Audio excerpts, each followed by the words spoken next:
Well, hello. Hi, it's Steve Cochran, and this is live from my office. Thanks for listening. Thanks for subscribing wherever you get your podcasts. Also, thanks to David Hochberg and the great people at Team Hochberg, our presenting sponsor, and the fine people at Apt Electronics. Here's what I'm going to do for you. Steve Shapiro and the Brothers Apt have given me a whole bunch of Apt gift cards to give away. I will send one to you if you send something to me. We're trying to build this audience as fast as we can to an even greater detail than the great support we've received already, thanks to people like you. So you send me an email to thecochranshow@gmail.com. Give me the names of 3 of your friends and their email addresses. I'll drop them a link to the podcast and an invite to listen. And you include your mailing address, and I'm going to drop an Apt gift card in the mail for you for helping us out. It's that simple. Again, it's thecochranshow@gmail.com. We have a new police superintendent in Chicago. I think you know that. His name is David Brown. He came from the Dallas Police Department most recently. He went through a nightmare there when 5 of his own officers were shot and killed. He is a guy that has tried to increase the peace through community support, and he came here at about the roughest time you possibly could. We're going to talk to him about all of that, where it goes from here. Is the city of Chicago safe? And what about the cops? Because there's 2 sides to every story. And we'll get the side from Superintendent David Brown when we come back. This is live from my office. Thanks for being here.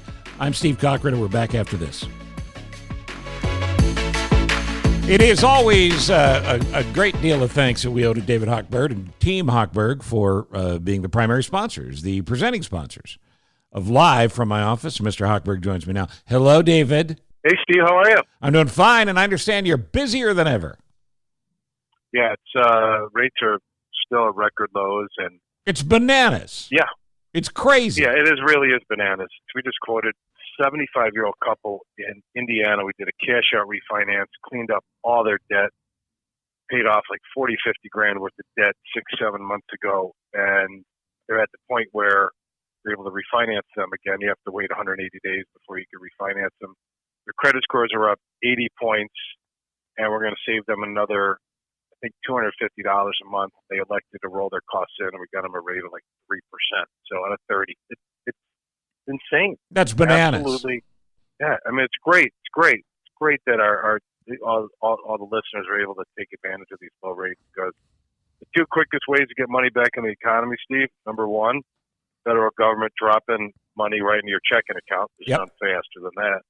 And number 2, lowering interest rates and allowing homeowners and real and property owners to drop their interest rates down, because that's a long-term effect, right? That's every month. So, yeah, hopefully all this money that everybody's saving and all the debt everybody's paying off will get back into the economy, where get the economy going again and get some people back to work. All right, David Hochberg, great talking to you as always. And again, it's Team Hochberg, and it's 855-56-DAVID or 56david.com, the title sponsor of this Live from my office. This is Live from my office, and Superintendent David Brown joins us from the Chicago Police Department. Sir, it's an honor to have you on. Good morning, Steve. Thanks for having me. Well, I appreciate you being here, and I think about you. You took this job in the spring. COVID's just hitting. We don't know about the George Floyd nightmare and everything that's gone on. Listen, nothing but salutes that you're able to continue in this, because if I have your job, I would have a little buyer's remorse right now. Well, I could just tell you, don't go to Vegas with me and bet any money, because you'd lose it all. It's not the new job you plan and hope for. But I could just tell you this, Steve, with all seriousness. This profession is a noble profession, and it's filled with men and women who are dedicated, committed, brave, and courageous. So no second thoughts or regrets from me. I'm proud to be associated with this department. This is a fine department. We have our work cut out for us, but we're up for the task. You know, we've talked a lot about, and by the way, we should be talking a lot about this. We've talked a lot about the inequities in society and the fact that people have not had a fair shot, and the racism that is endemic. It's got to stop. All of it's got to stop. But we haven't talked much about what it's like to be a cop every day. And the equation is so upside down now. I wonder if you could talk about that for a second, because I get concerned about the morale of cops and the wonder about getting up every day and doing it, because you better have a calling to it, especially in 2020. Yeah, and then let me just add even more context to it. I know we're on radio and you can't see me, but I'm a African American male, Mm-hmm. and one of the things I hate the most is being stereotyped, and that's the sentiment that cops feel right now. Is that whatever happens, let's say in Wisconsin or in New York or wherever, or even here in Chicago, every cop gets painted with that broad brush and Right. stereotype. When the vast majority of cops do the job the right way, we all should be proud of them and encouraging them. And that's the concern, is keeping cops encouraged. And I know I talked to you about this off the air, but I would just say to the silent majority that I believe really support cops, we really implore you to speak up more and let cops hear your support, because it is the most difficult time to police in this country. How do you send guys out, and men and women, obviously, to do the great job they're asked to do when everybody's got a phone with a camera and everybody's got editing software, and you could do a completely by-the-books arrest that gets a little rough at some point, and I'm not diminishing it at all, but at that point, the only thing that gets on Facebook and Twitter and Instagram and everywhere else is something looking like a cop is beating the hell out of a black kid. I don't know how you fight that. Well, one of the things that I like to start with when we discuss this area of policing, the physicality of policing, basically, is, of course, we've got to do the job the right way. We've got to be near perfect, and we know that that's something that's a challenge for us mere mortals. We're human, and we are flawed. But again, not many people volunteer to go down dark alleys while we sleep to protect us Amen. from criminals who would hurt us. And so while we have both sides of this coin, where we got to do the jobs right way, we got to reform ourselves as well, while at the same time we've got to protect the public without question from criminals who would otherwise harm us, except for police officers, men and women, standing in the gap and allowing us to work, play, and enjoy this democracy that we all appreciate. Every facet, pardon me, every bit of business has good people and bad people. We know that. But there's racist insurance folks. There's racist people on the radio. There's racist people here and there. Those are the smallest of the minorities. What do you look at when you look at the Chicago Police Department and policing as a whole around this country? Because I've said forever, the really small amount of bad apples are ruining the whole bunch, or whatever my grandfather would have said. Am I wrong about that? No, you're not. Actually, I take steps further back on this discussion coming out of the George Floyd incident, which was horrible. It was not policing. It was not how you treat anyone. But just look at that and what's happened. The police have been the focus of protests, while if you listen closely, this is more about an unsettled race discussion in this country. Right. Policing is layered underneath this scab of race that we are all uncomfortable to talk about in social settings. We all shy away from this hard discussion. And I don't know that we can look away any further. And policing is just caught in the middle with, not only this debate from the original sin of this country going back to slavery, right, but things coming out of the civil rights movement, things coming out of Jim Crow, things coming out of affirmative action. All these very complex, very hard discussions just haven't been had. And it's damn well time to have it and get police out of the middle of it so we can do our jobs in the right way, respecting people and treating everyone with that measured level that everyone deserves of respect. You went through an absolute nightmare as police chief of Dallas in 2016 when 5 of your guys were killed by a lunatic with a gun. And you took steps that you had to take to end that. And there were people that were upset about those steps that were taken. But you have been a guy throughout your career, and I've done the background on this, that have tried to improve community relations. Now, I've been in Chicago for a long time, and that is something that is desperately needed. So how do you do that in the situation you're in now? How do you increase the peace by increasing the trust between the people on the street and police? I think the interactions between police and young people is the pathway to building respect. And why I say that is everyone appreciates something you do for their child, no matter what your socioeconomic race, ethnicity is. Everyone appreciates an effort to mentor, to guide a child in the right decision making. And so, every child needs a positive role model. And if policing can create positive interactions with young people, and the younger the better. It's not too young at 6 or 7 or 8 years old to begin these interactions with police, whether that's through sports or arts or just mentoring programs, through cadet programs, explorer programs. We need to really push a larger effort to interact, and that's my plan here, is to focus, especially where we have high crime, to interact with young people. Big brothers, big sisters.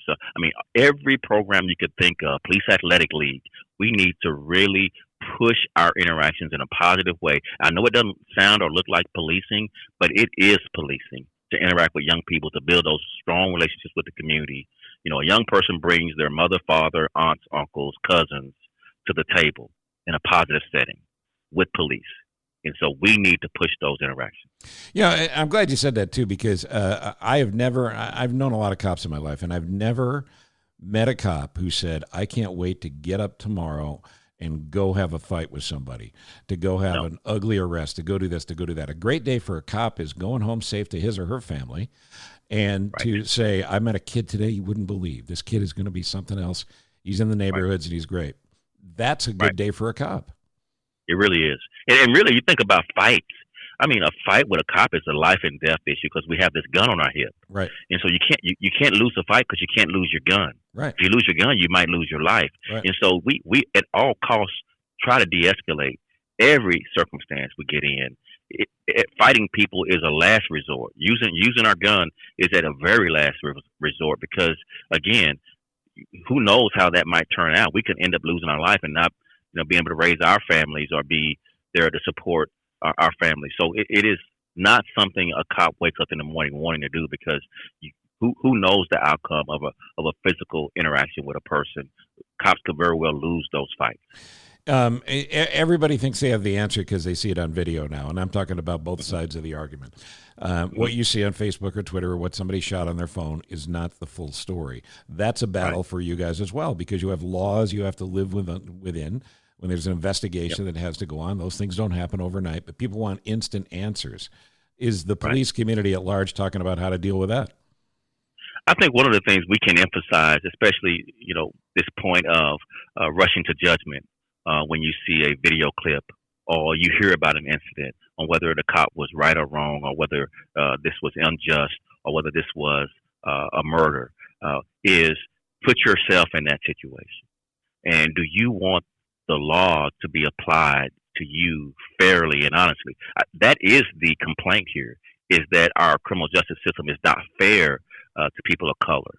But you don't correct that by being unfair to cops in those interactions. I think striking the right balance, of course, while recognizing we have some systems that are unfair to certain groups of people that we can improve, without being unfair to correct it. So that's just treating people the way you want to be treated, what our mothers taught us. Yeah, isn't it funny how it all goes back to that book, Everything I Need to Know I Learned in Kindergarten? If we just remembered, That is correct. Just remembered some of those lessons. That's it. Our moms were very smart people in the way we would just listen today to our moms. I think we all would be better off. Yeah, and I don't want to generalize either, but let me speak to that for a second, because one of the things that's made me cry, I love this city. This became my adopted hometown, back in 94. I've been here for 25 years, and you know how great Chicago is, even in the short amount of time that you've been here. Yeah, I love it. And you look at the West Side, where so much pain has happened. And it's easy for a lot of folks in the suburbs. And, these are folks I live with, folks that live around me, folks that I love in this neighborhood that I live in, who can go, wow, isn't that a shame? Wow, wouldn't it be great if we could do something about that? Well, here's the thing. You can, by speaking to the cops, as you mentioned, but I also feel for those moms in those neighborhoods and those families in those neighborhoods, because, again, we talked about the small percentage of cops that are trouble. There's a tiny percentage of people in those neighborhoods that are trouble. It's little gang-banging creeps who are going neighborhood block to neighborhood block. The rest of those people just want a normal life. That's right. That's right. And I would offer this as a suggestion of how you could help. Particularly if you're a person of faith and your church has any kind of, mission or where you go into these communities and you help mentor these young people, help tutor, anything you can do to reach out across the geography of this city, from the suburbs to the inner city, to offer or extend a kind hand would bode very well. These people feel forgotten. They feel hopeless. Any extension of kindness, I think, will go a long way in filling the gap of this hopelessness, this feeling that no one cares. And so that's what you can do. Show you care. Be kind. And jobs, and it's not just summer. Yeah. We talk about jobs in the summertime. It's jobs anytime. Yeah. It really is. If we could get the politicians to get an infrastructure situation going on, we need it in Chicago. We need it everywhere. That's instant jobs filling an instant need. And it's just one idea, because the politicians in this game around the country haven't helped a whole lot.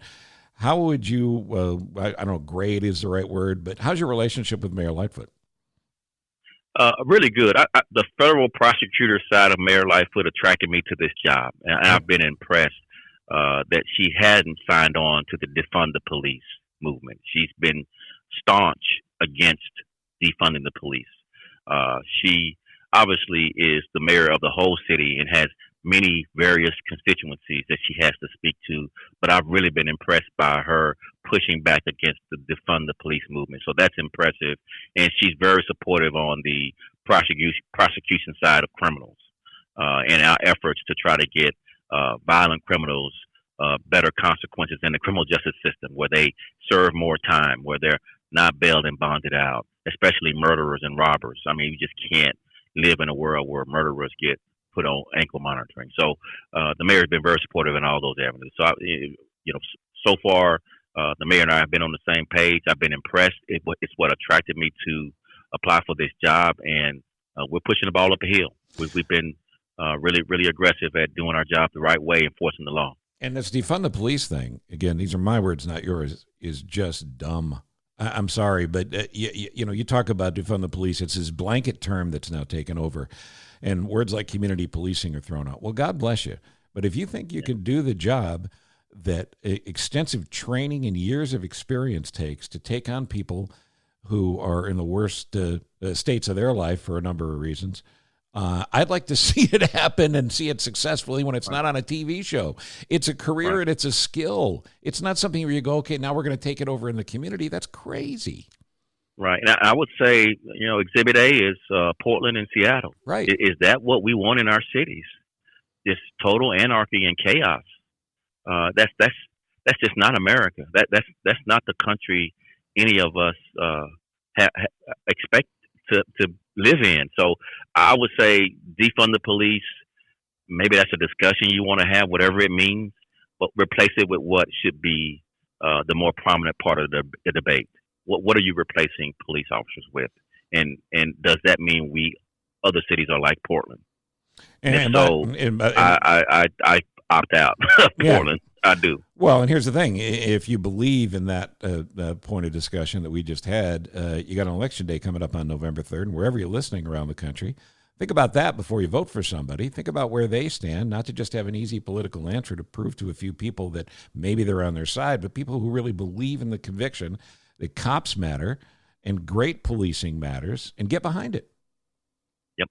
Yep. My sentiments exactly. What I like about professional law enforcement, Steve, is that we just do the job, and then we let the chips fall where they may, and we'll let residents of this city be the judge. So we're going to fast run out of time here, and I know how busy you are, and again, I really appreciate it. But let's talk about a couple of things real quick here. Sure. The national story of Chicago for too long has been it's an incredibly dangerous city. People are being shot in the streets. You can't go there. The president's made this way worse. And then after George Floyd and after what happened a couple of weeks ago, we saw what happened on Michigan Avenue, which obviously is a focal point for the city. Is downtown Chicago a safe place to be? It is a safe place to be. And it is where we have put our stake in the ground, not only in our downtown, but also in our neighborhoods, to say enough, that we're going to enforce the law, and that we don't want to live in a city where rioting and looting, particularly violence associated with supposed First Amendment protest rights, is acceptable. We just have put our stake in the ground, and we're going to be firm in enforcing the law. We're going to ensure to protect our beautiful city, both our downtown and our neighborhood. Without question. We don't apologize for it. And you shouldn't.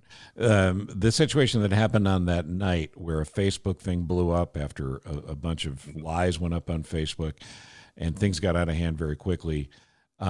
Explain again to people, if you don't mind, why it went down for as long as it went down and what your cops had to do to protect what they could protect and protect themselves.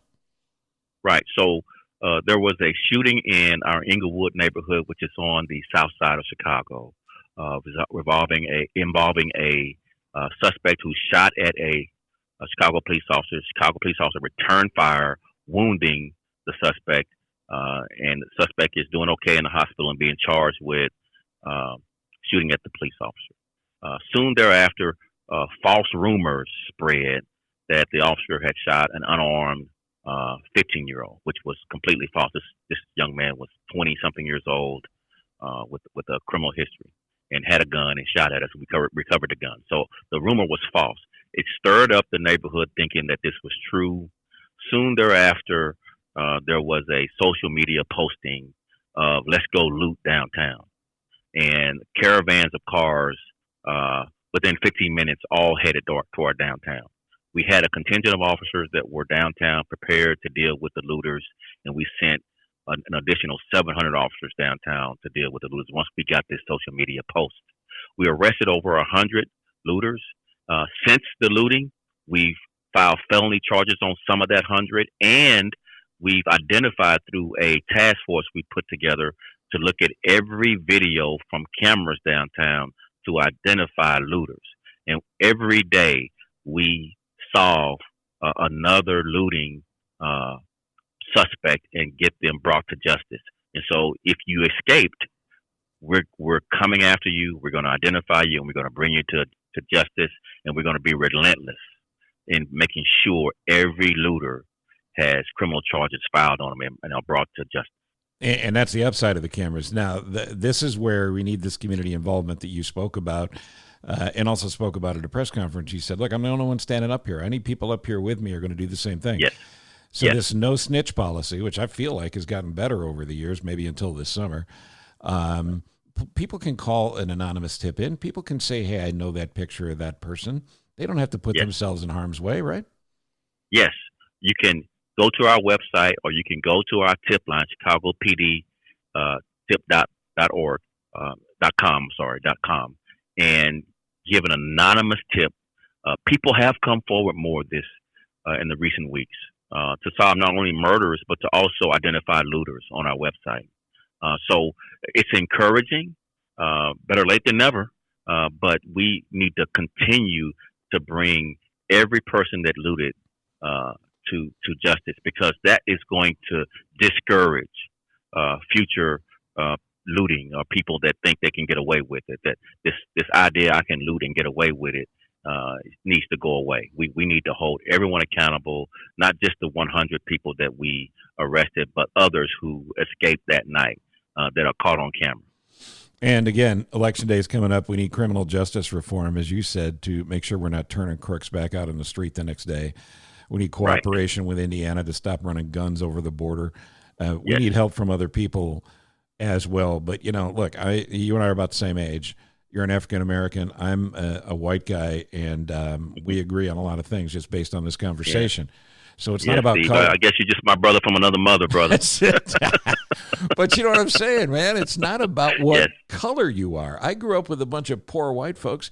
They don't have any right to go and take somebody else's stuff anything more than a bunch of black folks from the West Side do.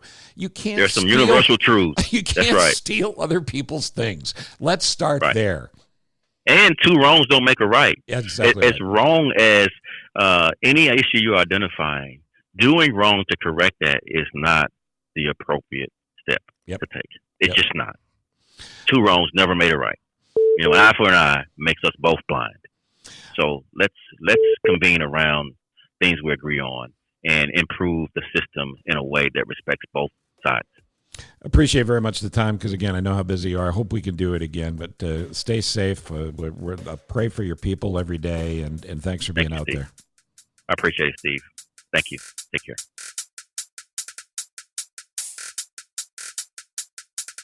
It is always a great deal of thanks that we owe to David Hochberg and Team Hochberg for being the primary sponsors, the presenting sponsors of Live from My Office. Mr. Hochberg joins me now. Hello, David. Hey, Steve, how are you? By the way, we'll remind you, whenever we talk to Mr. Hochberg, it's easy to get a hold of him. All you got to do is pick up the phone and call. It's 855-56-DAVID or 56david.com. When you're going to be applying for a mortgage, right, and this is so huge, right? I sold my house. I'm going to be applying for a mortgage on our new house. Pay down all of your debt at least 60 days before your debt is due, down to zero as best you can. Like, I had a line of credit, Steve, against my house. I had some money out against it. I knew I was going to pay it off, but I knew I was going to be applying for this mortgage on my other house. So I started paying down my line of credit and paying off my credit cards. As I was making charges, I would go on every Friday, knock them down. I'd be a month ahead because I'm on American Express and it's like a 60-day cycle. I would constantly be paying. Now my credit cards, to keep the balances low, to keep credit utilization high, because the higher the credit utilization by keeping your balances low, the higher the credit score. So the one thing that if I could leave all your listeners with is whenever you're applying for any type of credit, car loan, installment loan, mortgage, get that credit down as much as you can before applying for a loan. All right, David Hochberg, great talking to you as always. And again, it's Team Hochberg, and it's 855-56-DAVID or 56david.com, the title sponsor of this Live from My Office. On every episode of Live from My Office, we always mention a charitable organization that I think is really great and somebody I hope you'll support. And the other day, maybe even the last episode, I can't remember now, but we were talking about the Evans Scholars Foundation. This is caddying with a cause, learning how to caddy, greatest job you can possibly have. You're outdoors, you're getting exercise, you're learning how to talk to grown-ups. If you keep your grades up and you're a good caddy, you could end up having college paid for completely. My friend Dr. Kevin Most, a regular guest on Live from My Office, he, in fact, is an Evans Scholar. And he will be at the BMW Championship at Olympia Fields this week.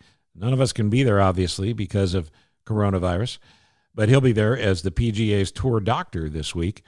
And he, as I said, is an Evans Scholar Foundation winner of a scholarship that paid for school. He never would have been able to become a doctor without their help. And his brother Brad Most, also fabulous guy, and a terrific caddy as a kid, he earned a scholarship as well that allowed him to go to school, and that paid for his education, which led to, I think, like a 40-year career in advertising. So it's great. And there's a new thing that they're doing this year. This is why I'm doing an update today. They just announced this. It's the 2020 BMW Championship hosting a 9-hole charity match featuring 4 of the top PGA Tour stars. There's Max Homa and Colin Morikawa, who just won the PGA Championship, taking on Bryson DeChambeau and Kevin Na. And it's Mr. Muscles and Kevin Na. By the way, you talk about a big dude and a skinny dude. Anyway, they're one team, and Colin Morikawa, one of the brightest stars on tour, and Max, another rising star. Well, it's going to be fun. The match will take place on Wednesday on the back nine. That's Wednesday, August 26th. I realize when you're listening to this, you may be past that date, but if you're not, you'll at least get all this information, and you'll be encouraged to help the Evans Scholars. It's going to take place in the back nine of the Olympia Fields Country Club's North Course. And those guys are going to be out there doing a 9-hole charity match play tournament. And it's going to air on the Golf Channel, on PGA Tour Live, on Golf TV internationally. And it should be a lot of fun. Start time is going to be 2 o'clock. So it'll probably run from about 2 to 4 Chicago time on Wednesday. In the meantime, the money from all of this goes to the Evans Scholars. The tour's going to kick in some money. They're sponsors for this 9-hole charity match. And honestly, it's a reminder for you on how you can help. You want to learn more about the 2020 BMW Championship, you can go to their website, and they would love to have you do that. Find out more about what they're doing. In the meantime, you can go to the Western Golf Association's website, make a contribution there. So instead of giving you these, just Google them up. Western Golf Association, BMW Championship, Evans Scholars Foundation. All of those are great places to click, and you will be able to get your contribution made and maybe help a kid go to college because he was a great caddy. It's a cool program. It really is. All right. I thank you for listening, as always. And I want to remind you one more time, Apt Electronics is giving away gift cards. We're going to do it this way, or I should say we're doing it this way. And that is that you send me an email at thecochranshow@gmail.com. Give me 3 names of your friends and their emails. I'll send them a note and a link to the podcast just to see if they'd like to listen. In exchange for that, in that original email, you're going to include your name and address, and I'm going to send you an app gift card just to say thank you for helping us build the audience for Live from My Office. Thanks again to David Hochberg and everybody at Team Hochberg, but mostly thanks to you for listening and subscribing. I'm Steve Cochran. Thanks again for listening to Live from My Office. Live from My Office is a service of Monkey Run Productions. All rights reserved. The podcast is hosted by Steve Cochran, and it's mixed, edited, and produced by me, Ross Cochran. Please rate, review, and subscribe to the podcast wherever you're listening, and follow Steve on all social media channels. Get in touch with us directly with questions or comments about the show by emailing thecochranshow@gmail.com. Steve is available for corporate speaking gigs. He would love to MC your event, and occasionally, he's funny. Thank you for listening. Head to cochranshow.com for more.